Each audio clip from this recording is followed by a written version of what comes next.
What's up guys, welcome back to InvestingPH. Today we will evaluate the company that makes the world's largest selling gin. This is Ginebra San Miguel. Now this is one of the businesses of San Miguel Corporation. Let's see how the number one gin stands up to my analysis. So let's start.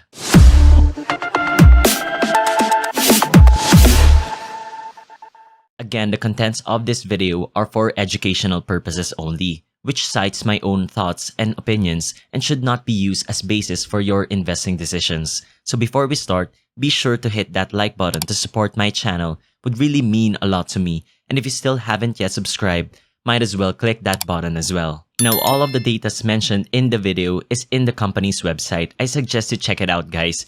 Great website. So who is Ginebra San Miguel Incorporated? They are the hard liquor arm of San Miguel Corporation, which is the largest and most diverse conglomerate in the Philippines. Now, GSMI, which is the company's flagship product, was first produced in 1834 by a family-owned distillery in Manila, making it the Philippines' pioneering gin. They partnered with San Miguel Corporation in August 1987, this to pave way for wider distribution and the introduction of a Philippine-branded gin to the world. Today, GSMI has produced some of the most recognizable brands in the Philippine liquor market, including the world's number one selling Ginebra San Miguel. These are their different brands. And they also have a new brand which is San Miguel Ethyl Alcohol. And here are different liquors they have. So each of their products comes at different sizes. This is shown in their 2020 annual report. You can find it in the investor relations section of their website. They have various offices in different places around the world.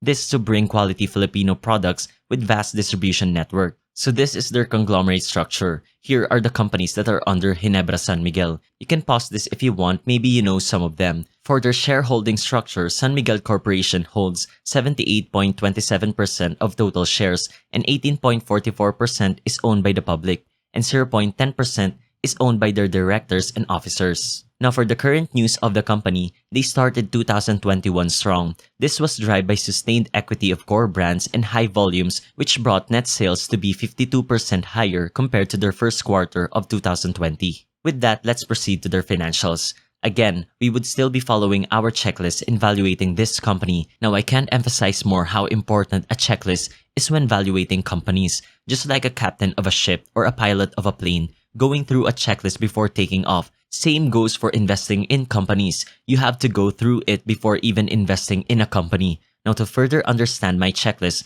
do watch my other stock analysis videos like my analysis of their parent company, San Miguel Corporation. Link in the description below. First, let's look at their income statement. So if we can see, their 2011 to 2015 wasn't a great year for them. For their revenue, it has a good growth growing year by year from 2010 to 2020. They have a compounded growth rate of 4.78%, so not quite bad. But if you look at their net income, we can see their net income had been negative from 2011 to 2015. But again, it did recover well from 2016 onwards. With this recovery, they have a compounded average growth rate of 13.05% from 2010 to 2020, which is great. It offset that negative years. Great recovery from them. If you look at their net income margin, we can see why their net income was negative during those years. Their income margin really fell down, so even though revenue increased in some of those years, they couldn't produce net profits from it. So for the 5 and 7 year average, since our starting number was negative, Excel couldn't compute a compounded average for us during those years. But anyway, this is still a check for me because even with those negative years, they had a great recovery and still had a compounded average growth rate above 10% for their net income. Moving on to their balance sheet, same, like their net income, they had negative growth years from 2011 to 2015. Although we can see they really recovered well, but if you look at their compounded growth rate from 2010 to 2020, it's really small, only 2.7%. If you look at it, they didn't much move from their 2010 equity compared to their 2020. This one an X for me, although take note, they had recovered this past 5 years, but looking at the bigger picture, they are almost at the same line in their equity from 2010. This is really one of the advantage of looking at the bigger picture. If we only look at their 5 years worth of data, we can see they are really growing great, right? But if you look at a wider horizon, they are only starting to recover since 2020 was the only point they've overtaken their equity in 2010.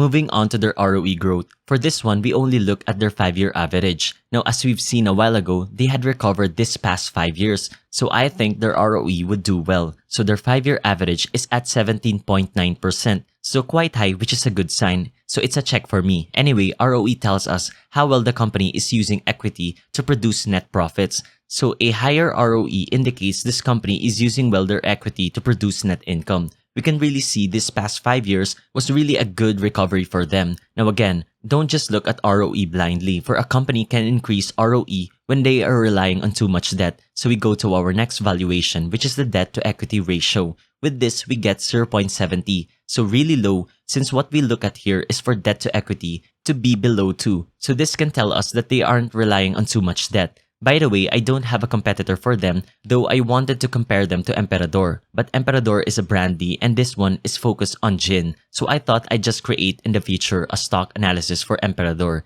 since the two are still in a different field in the liquor business. And the app.ticker also doesn't see them as competitors since they are really in different fields. Moving on to their free cash flow. This is again computed by cash from operations minus capital expenditures. So not bad, although it fluctuates a bit. Their 2020 had a higher FCF, having their 5-year compounded growth rate to be 25.46%. A check for me. The last time they had a negative FCF was in 2012, so quite a good recovery for them even in the midst of the pandemic. Moving on to their long-term debt. So GSMI doesn't have too much long-term debt on hand ever since 2010. So with their free cash on hand, they can pay their long-term debt in just under 0.07 years. So if they wanted to, they could be zero long-term debt in just a snap. So another check. With that, let's see if they are also handling their short-term obligations well or their short-term debt. With this, their current ratio is at 1.90. So they have 1.90 peso of current assets for every 1 peso of current liabilities. So another check. Now from 2010 to 2020, their current ratio is ranging at 0.72 to 1.90. So really nice. For their PE ratio, they have a price to earnings ratio of 8.47, meaning you are paying 8.47 peso to earn 1 peso. Another check for me since what I want here is for PE to be less than 15. Now for their dividends, same as their parent company, they don't pay out much for dividends. They have a low yield for this one, but still they pay out dividends, just not that large. Their yield is less than 1%. So for a dividend investor, I don't think this is a stock for you since it has a really low dividend yield. Next, does a company have a moat? What makes this company sturdy? Well, their brand moat is really strong. They are the #1 selling gin, not only in our country, but in the world. And not only that, they have a well-handled long-term and short-term debt. Though it's only been 5 years ever since they started recovering, still that's one thing to take note on. This past 5 years, we have seen a good growth from them in their financials. For their leader, same as my last analysis for their parent company, their leader is Ramon Ang, so had been in the company for a long time and also has received numerous awards in his career. One was in 2020, which is in the Top Asia CEO Awards. So my computed intrinsic value for them is 115.44, having a 30% margin of safety. My buy below price is 80.81. Now in this year, we have seen their price really skyrocketed up quite a bit. This is because of their recovery from the past 5 years. So investors has seen its price was trading at a low price last year. Hopefully they can continue the recovery in the next years. With that, they scored 10 out of 12 in my checklist, only failing in the equity growth and my buy below price. So for me, although yes, they are recovering quite well, but even with that, I still want a good price even though it's a great company, because it doesn't mean it's a great company, it's a good investment. This happens when you are paying too much for a certain stock. So again, these are my own thoughts and growth projections for the company. I may be wrong with this one, so please don't base your investing decisions on what I say. Still, do your own research as well. Every investment decision you make must come from your own analysis of the company, not from someone else's. So if I miss out on some key datas, do comment it down below for all of us to see. Would really appreciate it. And if you have a certain topic you want me to discuss, don't be shy to comment it down below. With that, I hope you liked the video. And if you do, and still haven't clicked that like button yet, now is the time to do so. And if you're still up to now, haven't subscribed yet, please might as well click that button. Would really appreciate it. This really helps out my channel to be shown to a wider audience. This way we can influence a lot more people to invest in the stock market. Our country really needs more investors. We have a really low percentage of people who invest. So hopefully that convinces you to hit the like and subscribe button. Again, thank you and see you in the next video.